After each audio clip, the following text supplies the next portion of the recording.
ce premier module, consacré à l'histoire et aux principes fondamentaux de la comptabilité, nous nous pencherons d'abord sur les traces de la comptabilité à travers le temps, de Sumer à nos jours. Un petit peu moins ambitieux, disons de Sumer à la Renaissance italienne. Après, je présenterai rapidement un principe fondamental, consubstantiel à la représentation qu'on se fait de la comptabilité, la partie double. Enfin, nous achèverons par une synthèse rapide des grands principes qui régissent le fonctionnement de la comptabilité.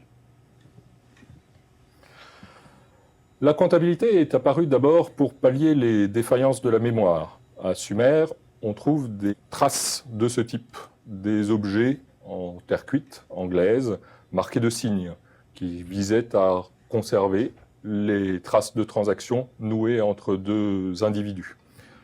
Cette première tentative de comptabilité, qui est consubstantielle ou contemporaine de l'élaboration d'une écriture chiffrée, devient plus élaborée avec l'émergence du capitalisme. Représenté ici sur ce tableau du Louvre où on voit le changeur et sa femme, un tableau de Quentin Métis, environné d'argent.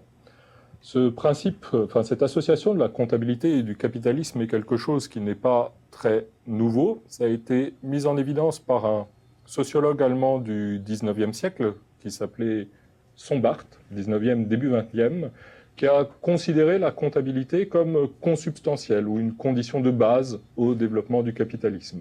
Même si certains auteurs postérieurs, comme Fernand Braudel, ont pu remettre en cause cette association entre comptabilité et capitalisme, ou du moins cette dépendance du développement du capitalisme vis-à-vis de la comptabilité, il est certain que la comptabilité et le capitalisme sont étroitement associés, ne serait-ce qu'en raison de l'objet que les deux manipulent, l'argent.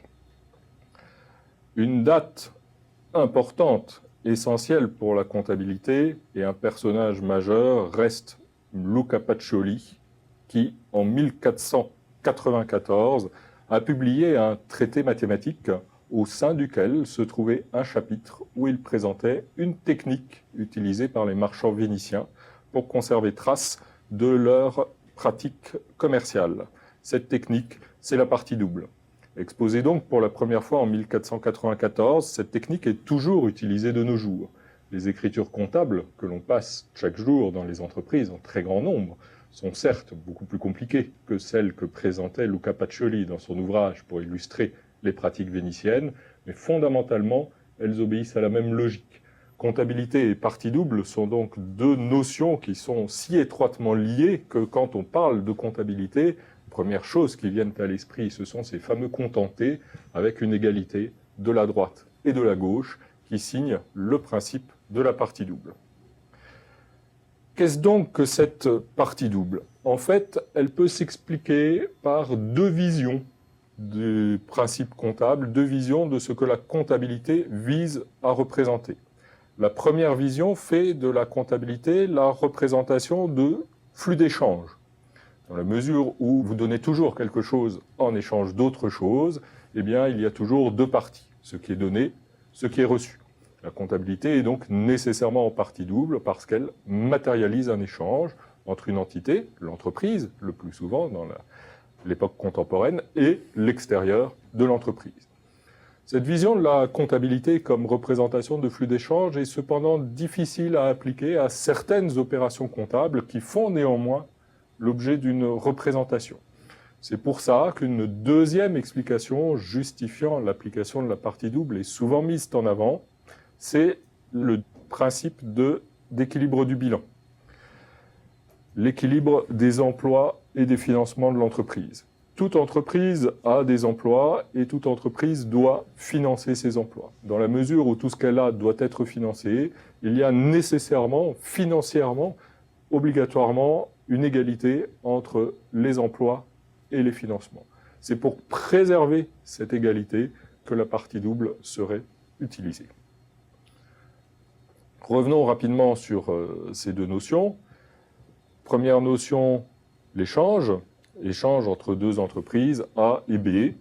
Vous avez l'entreprise A qui, par exemple, livre des marchandises à l'entreprise B et qui, en échange, reçoit des flux monétaires de cette entreprise B. La partie double va permettre de représenter cet échange entre entreprise A et entreprise B.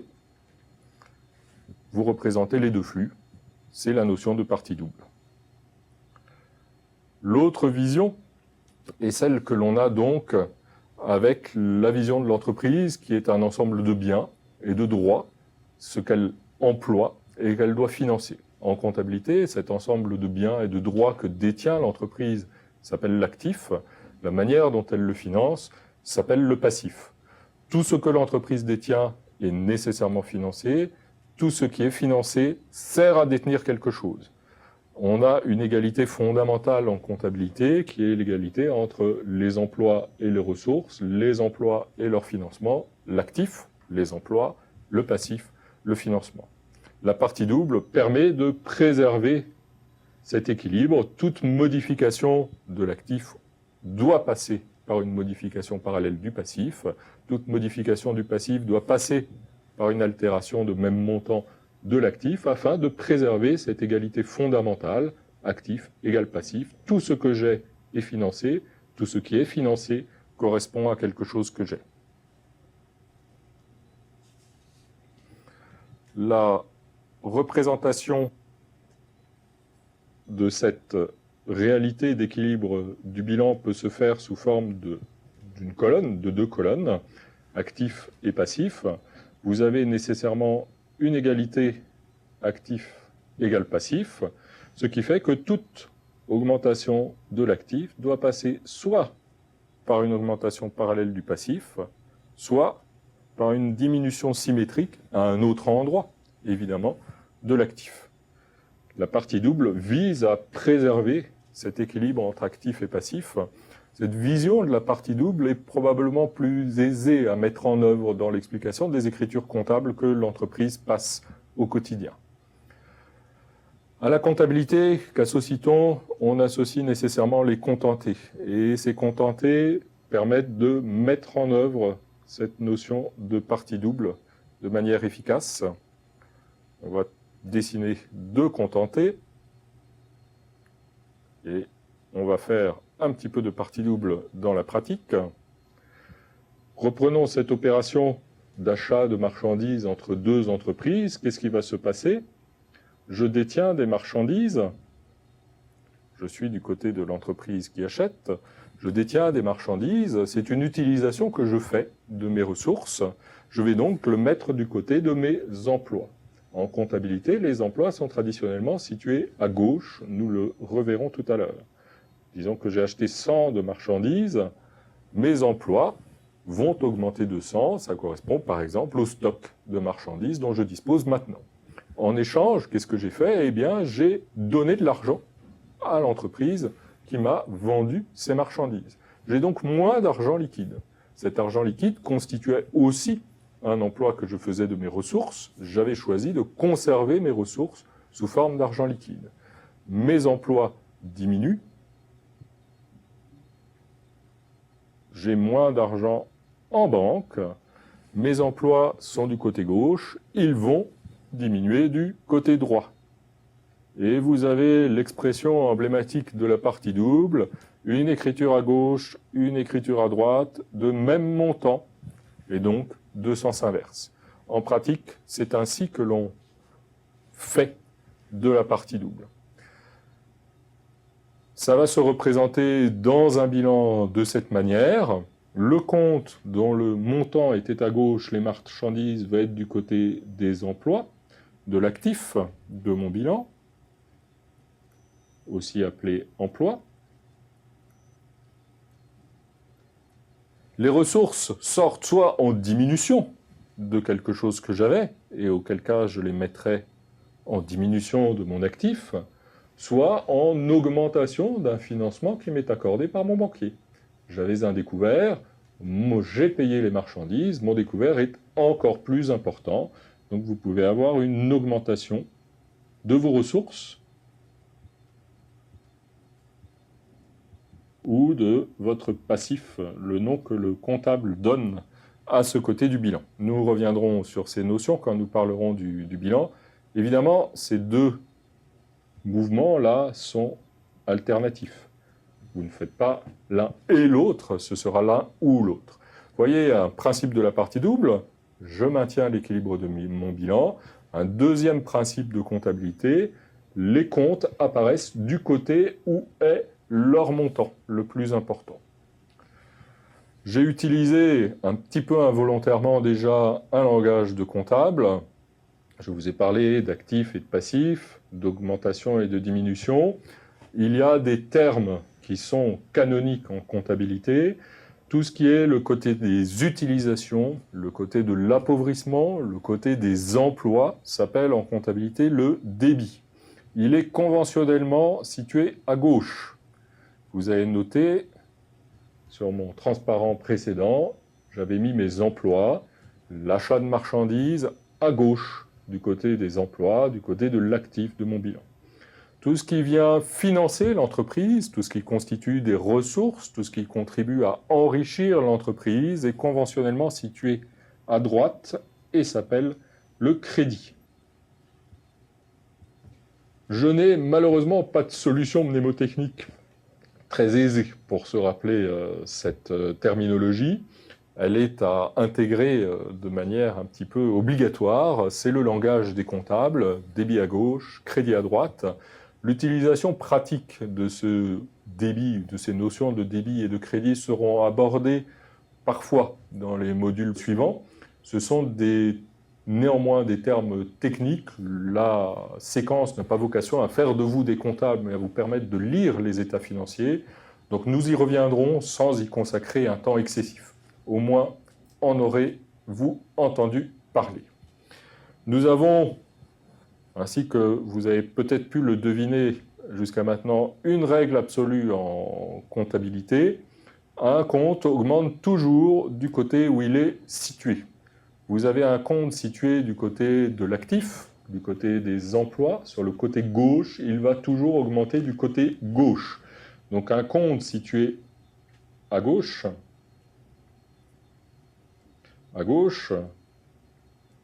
du côté du débit, augmentera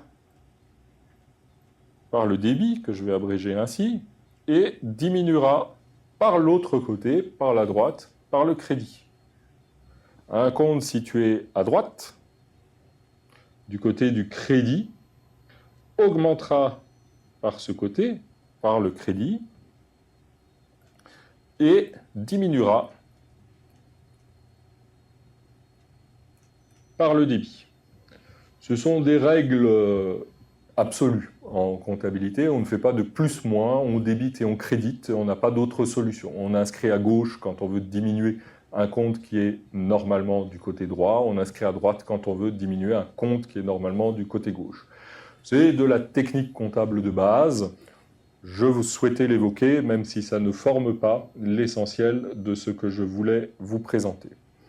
Après ce petit intermède technique, nous allons revenir à des principes plus généraux et plus intéressants probablement pour le lecteur des états financiers, même s'il faut avoir connaissance un minimum du vocabulaire de base. Je vais vous parler des principes comptables. Alors, Bernard Colas, professeur de comptabilité à Paris-Dauphine, dans un de ses manuels de comptabilité financière, distingue entre deux grandes catégories de principes, des principes d'intégrité et des principes à proprement parler comptables qui sont, entre guillemets, d'un ordre inférieur. Les grands principes d'intégrité qui ouvrent le plan comptable général, le texte qui régit la comptabilité en France, sont au nombre de 3. Le premier est celui de la régularité. Votre comptabilité doit être régulière, c'est-à-dire conforme aux règles. La comptabilité est faite de règles, de normes, selon la terminologie le plus souvent utilisée. C'est un langage, une grammaire, pour qu'on comprenne ce que vous dites, ce que vous écrivez, il faut respecter les usages de langage et les usages de grammaire, sinon c'est illisible. Pour pouvoir être exploité, pour pouvoir être lu, votre comptabilité doit donc être régulière au sens fidèle à la règle. Appliquer la règle ne suffit pas, il faut également l'appliquer de bonne foi. Et c'est le principe de sincérité qui est ici à l'œuvre, principe de sincérité qui est l'application de la règle de bonne foi. Vous l'appliquez dans l'objectif de donner une information, pas dans la perspective de tromper le lecteur des états financiers. On arrive à notre dernier principe, qui est une espèce d'objectif ultime de la comptabilité, qui est le principe d'image fidèle. Vous faites de la comptabilité pour donner une image fidèle de la situation financière et de la performance de l'entreprise. Vous voulez refléter une réalité et la refléter de la meilleure manière possible. C'est une image nécessairement simplificatrice. Une entreprise est un ensemble humain, technique, organisationnel extrêmement complexe. Prétendre la représenter, même dans des états financiers volumineux de quelques centaines de pages, est un petit peu présomptueux. Néanmoins, dans la mesure des moyens que vous laisse la technique comptable, vous donnez une image fidèle de cette réalité économique complexe. À noter que ces principes ne sont pas nécessairement toujours facilement compatibles. En particulier, il peut y avoir, on l'évoquera plus tard, des conflits entre la notion de fidélité et la notion de régularité. Dans la mesure où il est nécessaire que l'on vous comprenne, si vous avez un conflit entre régularité et fidélité, le plus souvent, on va s'adosser au principe de régularité. Vous pourriez chercher à être fidèle, mais si vous parlez une langue que personne ne comprend, eh bien la fidélité ne vous sert à rien. C'est pour ça qu'en général, le principe de régularité est un principe qui est considéré comme prééminent. Bernard Colas distingue après un ensemble de notions qui sont peut-être d'un rang inférieur, quoique important. La première, qui est assez évidente, implicite, mais qui mérite d'être mentionnée, c'est le principe de monétarisation. La comptabilité est exprimée en unités monétaires, et c'est une pratique, une convention à laquelle il est difficile d'échapper. Le principe suivant, qui est un principe très étroitement associé à la personnalité des comptables, et très présent en comptabilité, du moins en comptabilité française, c'est la prudence. Le comptable est un individu naturellement prudent. Il va spontanément chercher à donner une image pessimiste de la situation financière et de la performance de l'entreprise. À choisir entre deux alternatives, entre les termes d'une alternative, le comptable va choisir l'alternative la plus prudente, la solution la plus prudente. Nous aurons de multiples occasions de nous en rendre compte. Le principe suivant est celui de l'entité. Parce que je trace des relations entre moi et les autres, je fais de la comptabilité sur une entité, sur une unité comptable. La notion la plus évidente d'entité est celle de société. J'ai une société qui a des frontières juridiques et je fais de la comptabilité à l'intérieur des frontières juridiques de cette société. Ce n'est pas la seule qui existe, et nous verrons dans les deux derniers modules, 18 et 19, consacrés à la consolidation, que cette notion d'entité peut être beaucoup plus large que la notion d'entité juridique et s'attacher à retracer la situation financière et la performance d'une unité économique qui n'existe que parce qu'elle est soumise à un même contrôle. Le principe suivant est un principe très représentatif de l'activité des comptables, c'est le principe de spécialisation. On dit le plus souvent la spécialisation des exercices. Cette notion de spécialisation, c'est quoi? Eh bien, vous cherchez à représenter la performance de l'entreprise, vous la représentez à l'intérieur d'un champ temporel défini. Il y a une date de début, il y a une date de fin, et vous restituez la performance de cette entreprise pendant cette période. La spécialisation des exercices vise justement tout ce qui permet d'obtenir la vision de la période et de cette période seulement. Son expression la plus commune en entreprise, ce sont les travaux d'inventaire, période se déroulant généralement au mois de janvier, au moins dans toutes les entreprises, où les comptables sont subitement saisis d'une frénésie difficile à comprendre à l'extérieur, et qui vise justement à assurer cette spécialisation des exercices, à être certain que toute la performance financière est présente dans les états que je vais publier, et seulement la performance financière qui concerne la période sur laquelle je rends des comptes. Le principe suivant est celui de la continuité. Nous le verrons à plusieurs reprises par la suite. La comptabilité repose sur l'hypothèse forte, les usages comptables les plus courants reposent sur l'hypothèse forte que l'entreprise continue à vivre, continue à survivre au-delà de l'exercice que l'on est en train de restituer. La continuité, c'est la continuité d'activité de l'entreprise, le fait que l'activité de l'entreprise ne s'arrête pas au 31 décembre de cette année, et que l'entreprise continue à vivre au cours des périodes comptables suivantes. Cela conditionne la réalisation d'un bon nombre de travaux. Si cette continuité n'est pas respectée, des principes comptables spécifiques devront être réalisés, devront être mis en œuvre, puisqu'on se situera alors dans une perspective de liquidation. Le dernier principe est celui de la comparabilité. La comparabilité concerne la comparabilité des états financiers entre les entreprises et, plus précisément ici, la comparabilité des états financiers dans le temps pour une même entreprise. Vous publiez des états financiers chaque année. Il faut que le lecteur puisse comparer vos états financiers de 2012 avec ceux de 2011 et de 2010 afin de porter un jugement sur la qualité de votre performance, sur l'évolution de votre situation financière et prendre des décisions, par exemple sur l'acquisition d'actions ou l'octroi d'un prêt. Afin d'assurer cette capacité du lecteur à comparer vos états financiers, il est important d'adopter d'année en année les mêmes règles comptables, les mêmes principes comptables et la même manière de les interpréter dans le cas particulier de votre entreprise. Les principes comptables sont souvent formulés de manière assez générale. Il y a un travail d'application à une réalité économique particulière qui est celle de votre entreprise. Ce travail de traduction des principes comptables en réalité économique pour votre entreprise, en représentation comptable d'une réalité économique, doit être fait de manière constante, en adoptant les mêmes principes, les mêmes règles de traduction, afin d'assurer la comparabilité des états financiers. Avec cette comparabilité s'achève cette présentation des principes fondamentaux et ce premier module. La comptabilité apparaît au terme de ce court parcours comme une technique avec une longue histoire, s'appuyant sur un mode de représentation très particulier, qui est celui de la partie double, qui a été mise en évidence, sinon inventée par Luca Pacioli à la grande époque de la Renaissance italienne. Il ne faut cependant pas oublier, au-delà de cette technique comptable, parfois un petit peu asséchante, que la comptabilité s'adosse à un ensemble de principes, à des objectifs dont la technique n'est que la traduction opérationnelle. L'objectif de régularité, d'image sincère, de fidélité sont les objectifs qui hantent les comptables, qui doivent constituer leur principale ambition et rester à l'esprit. Nous verrons au cours des prochains modules comment ces objectifs sont mis en œuvre, quels états financiers ils permettent de créer, en commençant tout d'abord, au cours des 5 prochaines séquences, par l'état central, au moins dans la perspective la plus récente de la normalisation comptable, il s'agit du bilan.